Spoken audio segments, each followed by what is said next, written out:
What are some reasons that you might not be sleeping well? Hey, I'm Dr. Patty Barch. I'm a traditional naturopath, founder and owner of Naturally Unbridled Wellness and naturallyunbridled.com, where we focus on wellness solutions, not disease management. This is Down the Ridge with Dr. Patty, where I give you 7 to 10 minutes of holistic life and wellness information on my way to work. This is not medical advice. It's for entertainment purposes only. Nothing I say is true. Don't listen to me. Sleep is critical for health.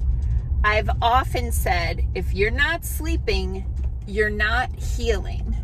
The body does its repair work while you're sleeping. And so if you're not getting into the deepest, most restorative phases of sleep, then you're not getting into a state where your body can recover from illness or injury or just metabolism. So what are some of the common reasons that someone might not be sleeping well? So one very common thing in our sedentary world is people are just not running their battery down. They're not moving enough physically to make their body physically tired. So while they might be mentally exhausted from staring at a computer all day or sitting in meetings and all of the craziness that happens in our corporate sedentary world, they just might not be sleeping well because their body isn't physically tired enough. So the rule of thumb is to try to get at least half an hour of good physical movement in on a daily basis. In addition to my farm chores, of course, I've got a treadmill that I walk on. I watch podcasts on my iPad while I'm hoofing it on my treadmill. And I go to the gym for some strength training only once a week because that's what works for me. Anyway, run your battery down. 2, stimulants. So a lot of people don't. There's a mosquito in my car. It's driving me crazy. Bastard. It's gone now.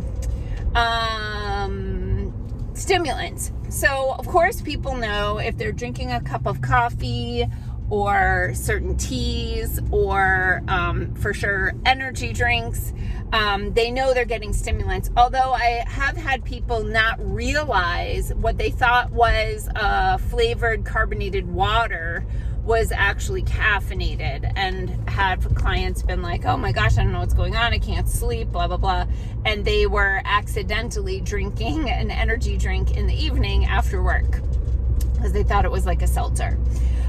But also, I had a client just this week or last week that she was taking a powder that she put in her water, and she thought that it was just a weight loss supplement.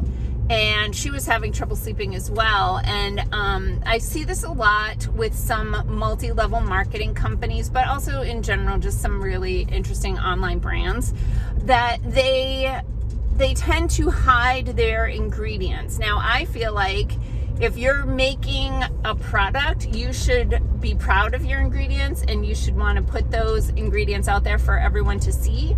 But often it's really difficult for me to find the ingredients. This particular one, I don't remember the name of it.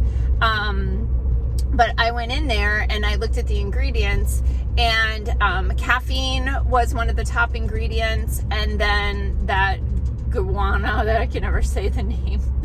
And then I can't remember, there was another ingredient, like the top 3 ingredients were stimulants. So she didn't realize.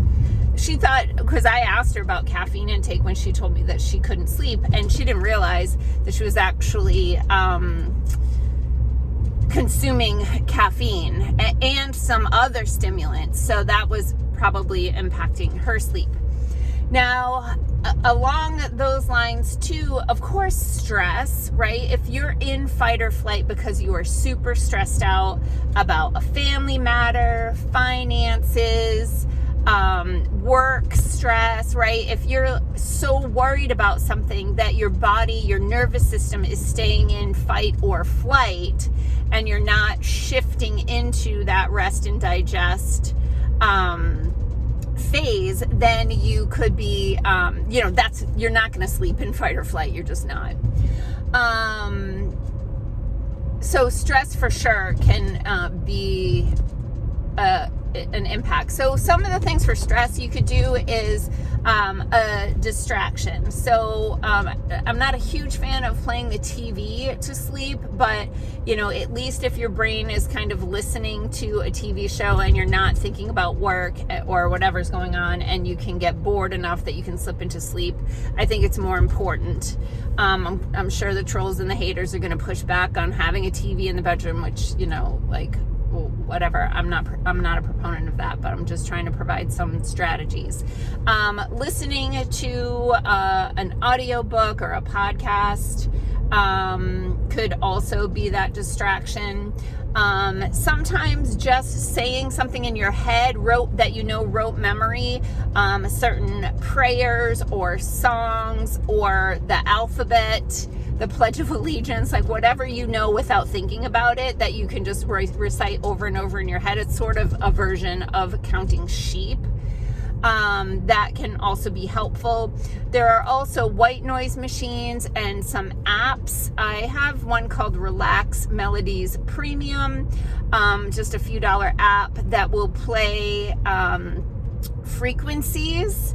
And I like to set it into a dream frequency, which is around 2 to 4 hertz.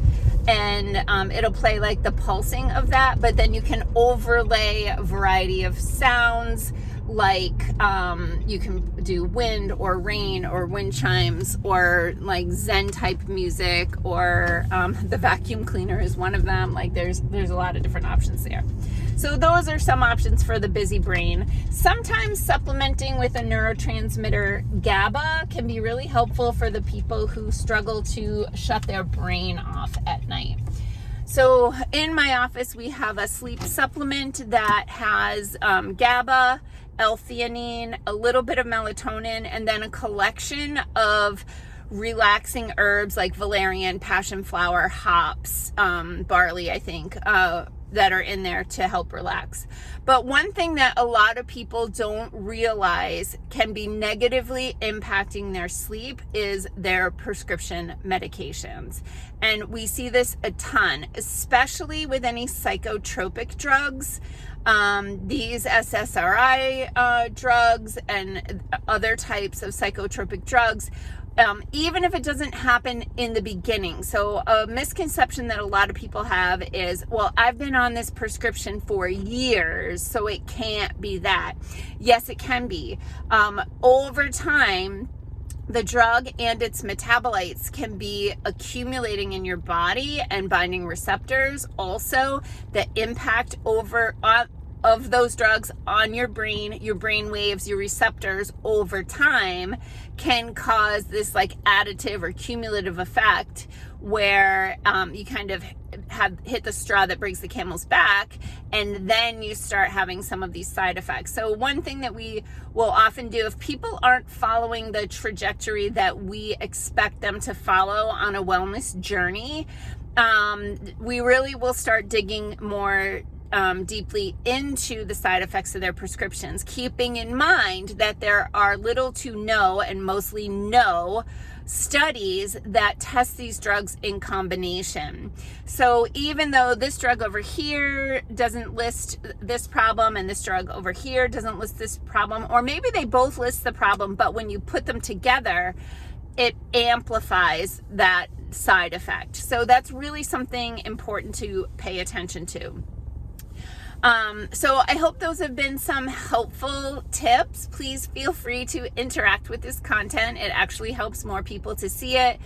Like, subscribe, follow, comment, share, all of the things. I think you'll notice if you share things that they kind of get hidden because I'm a naughty girl. So sweet dreams, peace out peeps, and have a healthy day.